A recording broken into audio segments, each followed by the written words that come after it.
ஏய் இந்த ஸ்டெப்புக்கு அப்புறம் எப்படி வந்ததுன்னே தெரியலடி. உனக்கு தெரியுமா? 2 டைம்ஸ் ட்ரை பண்ணிட்டேன். உனக்கும் தெரியலையா? சரி இரு நான் பாக்குறேன். என்னடி ஆச்சு? அம்மா இதுக்கப்புறம் இது எப்படி வந்ததுன்னே தெரியலம்மா. ஏய் அக்கா கிட்ட கேளுடி சொல்லி கொடுப்பா. என்ன இந்த அம்மா என்ன கொடுத்து விடுது? இவகிட்டயா? உனக்கு தெரியுமா? ஏய் உனக்கு முன்னாடி படிச்சு பாஸ் பண்ணவ அவளுக்கு தெரியாதா என்ன? சொல்லி கொடு தங்கச்சிக்கு. எதுலடி டவுட்? ட்ரிக்னோமெட்ரி. ஓ ட்ரிக்னோமெட்ரி. ஏன் இந்த உனக்கு இந்த கிராஃப் ஜியோமெட்ரி இதுலலாம் டவுட் வராதா? அதெல்லாம் தான் நானே படிச்சிட்டேனே. இதாண்டி வரவே மாட்டேது. ச்சே. சரி எந்த சம்? இப்போ இந்த ஸ்டெப்புக்கு அப்புறம் இது எப்படி வந்ததுன்னே தெரியலடி. இல்லடி இப்போ OQ = OR ஃபார்முலா போட்டுருக்கு சரியா? இது அப்படியே இது போட்டினா இது ஓகே. இது வரைக்கும் எனக்கே தெரியும்டி. இதுக்கப்புறம் இது எப்படி வந்ததுன்னு சொல்லு. அதாண்டி சொல்றேன். ஃபர்ஸ்ட் சரி ஓகே ஃபர்ஸ்ட் நம்ம क्वेश्चन எடுக்கலாம். வெஸ்டர்ன்லாம் எதுக்குடி படிக்கணும்? அதெல்லாம் படிச்சு தான் ஃபார்முலா போட்டு வச்சிருக்கேன். இதுக்கப்புறம் இது எப்படி வந்ததுன்னு மட்டும் சொல்லு. ஒரு நிமிஷம். அம்மா உனக்கு எதுவும் வேற வேலை இல்லையா கிச்சன்ல? எனக்கு எந்த வேலையும் இல்ல, நீ சொல்லி கொடு. சொல்லி கொடு அவளுக்கு. இப்போ OQ = OR சரியா? இதுல இருந்து அப்படியே வந்தா எப்படி? ஆக்சுவலி இந்த நடுவுல இருக்கிறது எல்லாமே நீ மனப்பாடம் பண்ணணும்னு நினைக்கிறேன். I think so. மேக்ஸ் மனப்பாடம் பண்ணணுமா? ஏய் சூப்பரா சொல்லி கொடுக்குறாடி. மா இவளுக்கு சொல்லி தரவே தெரியலமா. என்னமா அவ கிளாஸ் டீச்சர் சொன்னாலும் விளங்க மாட்டேங்குது, நான் சொன்னாலும் விளங்க மாட்டேங்குது, வேற யார் சொன்னாதான் விளங்கும் சரியா? நான் மக்கு பிள்ளையா பத்தி வச்சு இவளுக்கு ஒண்ணுமே தெரியலமா. ஏண்டி அவ படிச்சு வந்த கிளாஸ் தானே நீ படிச்சு வந்த, அது கூட சொல்லி கொடுக்க தெரியாதாடி?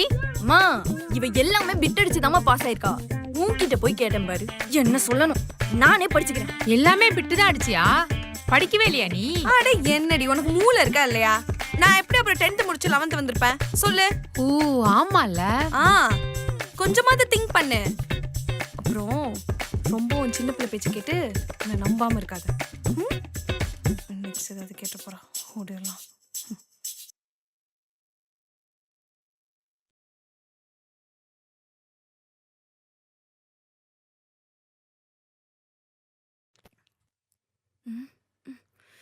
டைம் வேற ஆகுது. எங்க வச்சேன்?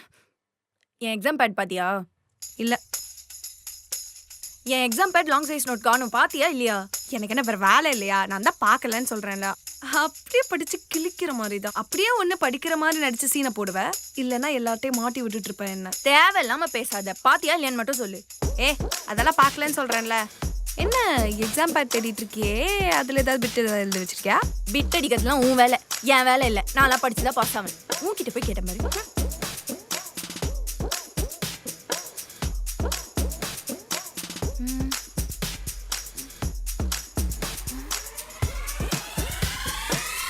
அம்மா ஏய் என்னடி பண்ணி வச்சிருக்க? மா சாப்பிட்டுட்டு இருக்கேன். தெரியல. அது தெரியுது எனக்கு. எக்ஸாம் பேட் என்ன பண்ணி வச்சிருக்கேன்னு கேக்குறேன். ஐயோ அதுதாம்மா நானும் உன்கிட்ட கேக்குறேன். அவ என்ன பண்ணி வச்சிருக்கா? அம்மா போய் சொல்றாமா? ஏய் இந்த எக்ஸாம் பேட் எப்படி உடைஞ்சிச்சு? என்கிட்ட கேட்டா எப்படி தெரியும்? அவ பேடு அவ கையில தான் இருக்கு. அது உடைஞ்சிருக்கு. அப்ப அவ தானே உடைச்சிருப்பா. எப்படி உடைஞ்சிச்சு? இவ கிளாஸ்ல கிரிக்கெட் ஆடுறாமா. நான் பாத்துருக்கேன். பேப்பர்ல கசக்கி போட்டு கிரிக்கெட் ஆடுறான். மா போய் சொல்றாமா. நான்லாம் அப்படி பண்ணல. ஏண்டி பண்ற அத்தனை ஃப்ராட் வேலையும் பண்ணிட்டு ஒண்ணுமே தெரியாத மாதிரி உட்கார்ந்திருக்கியா? புள்ளையாடி நீ? ஏண்டி என்ன நக்கல் வேற பண்ணி பேசுறியா? உன்னை பெத்ததுக்கு என்ன ஃப்ராடுங்கறியா? கொன்றும் பாத்துக்க. உங்க ரெண்டு பேருக்கு எக்ஸாம் பேட் வேணா கேலண்டர் தரேன், அதுல எழுதுங்க. நாங்களும் அப்படி தான் எழுதணும்.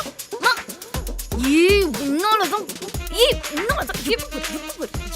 ஓடி உன்னாலதான் இருக்கல.